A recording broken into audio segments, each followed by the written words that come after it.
really believe that in a developed country like ours, any person who has only standard skills or standardized skills, they can be taught anywhere in the world now, and they can be done a lot more cheaply in low-cost centers. And so people are going to, if they're going to survive in a developed country outside of low-level service work, they're going to have innovation and creativity. And so the form of schooling that we engage in that basically privileges people who know a lot of facts but can't solve problems with them is on its last legs. It will not be economically prosperous form of schooling for us. What's next?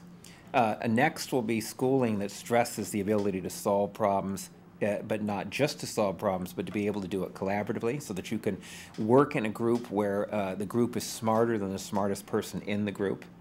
And also where you can innovate with the tools you've learned and not just do standard solutions to problems. That's where we're going to go, and that's one of the reasons people are interested in video games and related technologies, because again, they put you into worlds where you have to solve problems. I mean, all a video game is problem solving. It's just a series of, if you think about it in some weird way, a video game is just an assessment. All you do is get assessed every moment as you try to solve a problem, and if you don't solve it, the game says you failed.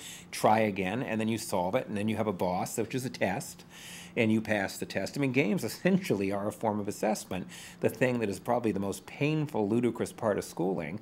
But in a game, it's a lot of fun, right? Because it's handled in a very different way. One thing games don't really do is separate learning and assessment. They don't say, learn some stuff and then later we'll take a test. They're giving you feedback all the time about the learning curve that you're on.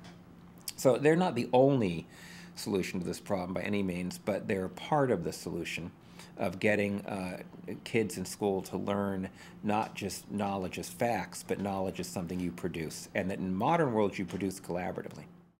One of the first games I played was a great game called Deus Ex. Very complicated game, and like any good baby boomer, I read the game manual. And the game manual is just as technical as a textbook, and I couldn't understand a word of it. It was boring, it was technical, it had lots of definitions that were cross-referenced to other definitions, and I threw it away and said, I don't know, I can't play this game, I can't understand a word of this. And then I decided to do what any kid would have done, is I played the game, right? And after a few, I didn't play it well, but after a few hours, I picked up that little book, that little manual, and everything in it was completely clear. Why? Because I had seen the reference to every word in it. I had seen what it was referring to. I was seeing what it was about. Well, my argument is the same with your chemistry textbook. The words in a chemistry textbook are tied to a game, the game of chemistry, what chemists do when they want to solve a problem. The words are tools for problem solving. They're not just facts to do Trivial Pursuit with. And if you played the game of chemistry, you come to understand why people use the words as tools to do things, to engage in actions, and to label images.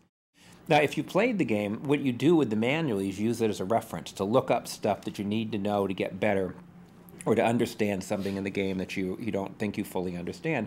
And that's the same way a textbook ought to be used. You ought to be using a chemistry textbook when you've already understood there's something you need to know about chemistry. Then you go and use it then proactively. So I don't think it's a radical proposal, actually. I think that scientists have always learned the language of science by doing science. Video games just allow kids to do a lot more things, right? It's things that would be too expensive to do in the real world, or that we can't get everybody to do in the real world.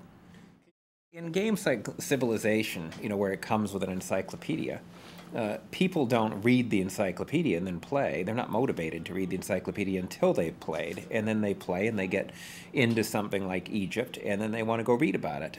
Or they mod the game and they want to change some part of it, and they go read about that part that they're going to change or learn stuff. So it's language on demand instead of being forced on you. The other thing games do with language is they give it just in time.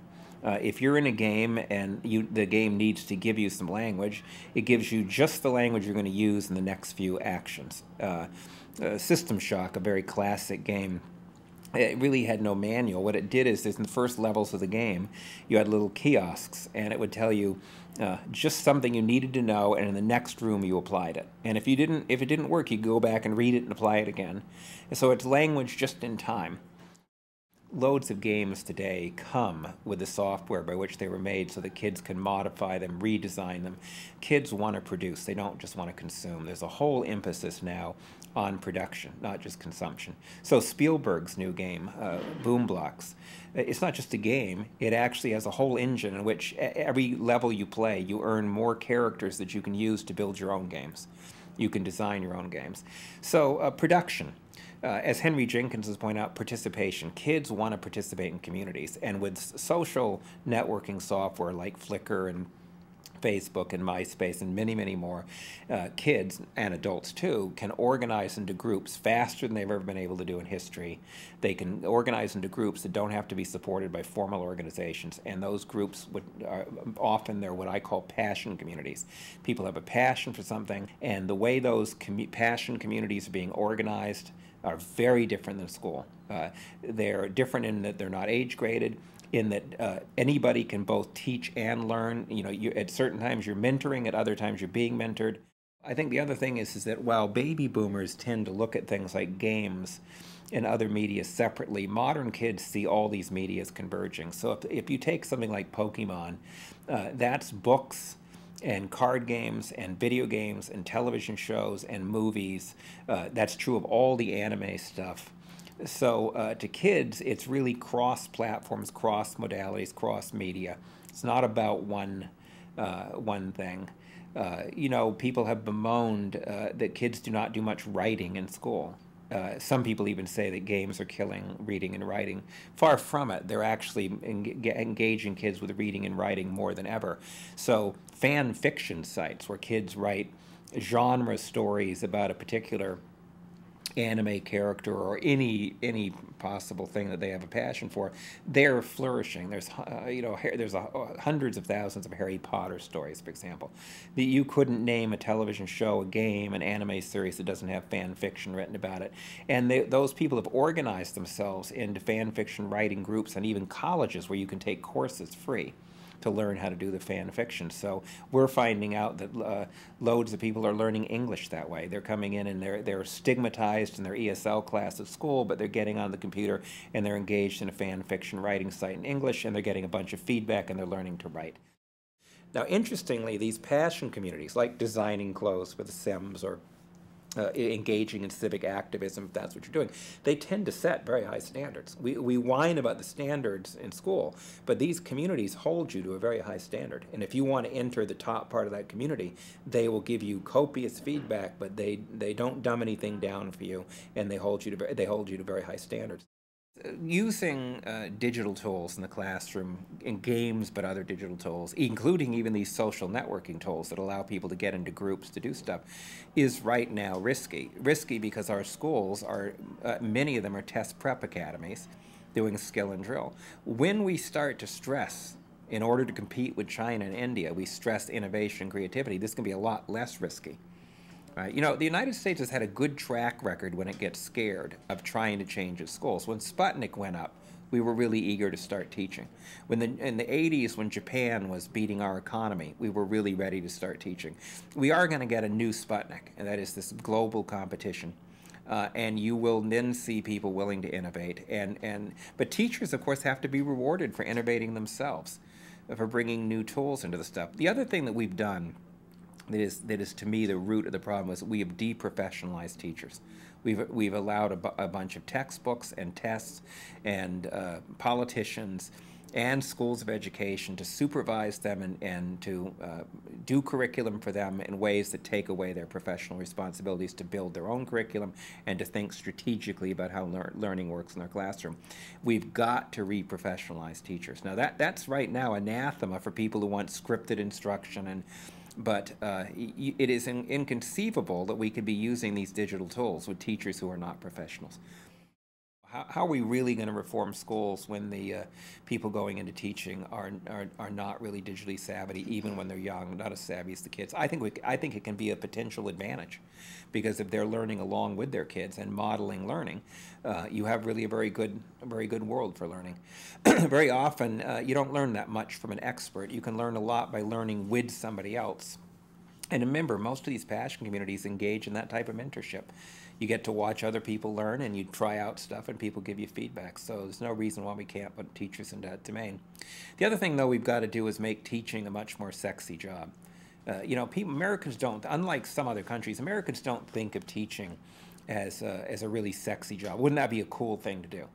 But that's because our schools aren't very cool. If we begin to create learning environments that are not like the traditional school, where people are learning in all different physical spaces with all different tools, engaged in collaborations to solve real problems in the world, I can imagine teaching becoming a sexy enterprise and a cool enterprise that people would want to do. We have now an economy with many businesses, many organizations, including educational organizations and universities, that are now ready to produce with digital tools learning 24/7 in ways that are often, as we've talked about, more productive and more focused on 21st century skills in schools. So schools have a new competition they have never had at this level in history. And if that competition, I think, will put tremendous pressure on them for the first time to change in a profound way. When we add the innovation crisis to it, I think we have like a 50% chance of seeing for the first time in over 100 years a genuine paradigm shift in education. It's probably going to start in colleges. It might start in colleges. Colleges are profoundly out of kilter with their undergraduates, and they have a financial interest in keeping them. But I do think it'll eventually affect all parts of the system from kindergarten right through college.